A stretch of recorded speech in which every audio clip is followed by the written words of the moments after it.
Instagramda absolutno любой blog yuritadigan qiz. Qizlar jonlar, ishonmaysizlar. Sephoradan zakazim keldi. Sephoradan. Увлажнительni qaranglar, Sephorani qizlar. Qizlar jonlar, qo'shimchasiga menga vatni tampon ham jo'natib yuborishibdi. O'z tampon boshqa narsa emasmidi?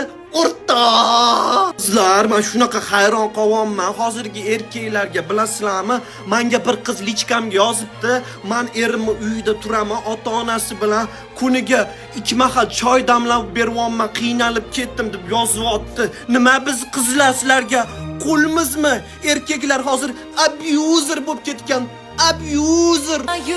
Yashashni tanla, kurashni tanla. Chidash kerak deydi, kurashmaganlar. Chidashni emas, yashashni tanla. Qizlar jonlar. Voy, kechirasizlar. Rasmiy shotkamga ahamiyat beringlar, rasmiy shotkam. Ayol kishiga eng zo'r o'rtoq bo'ladi, qizlar bilasizlar.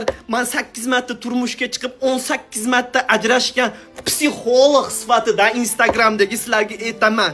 Erkak kishi sizlarga должен, qizlar, должен.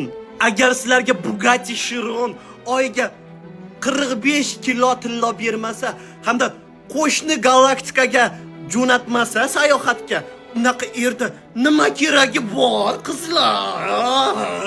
O'zimiz ham qilaveramiz bu narsalarni. Hozirgi ayollar erkaklardan mard bo'lib ketgan-u, to'g'rimi o'rta? Biz mustaqil hamda kuchli ayollarmiz-ku.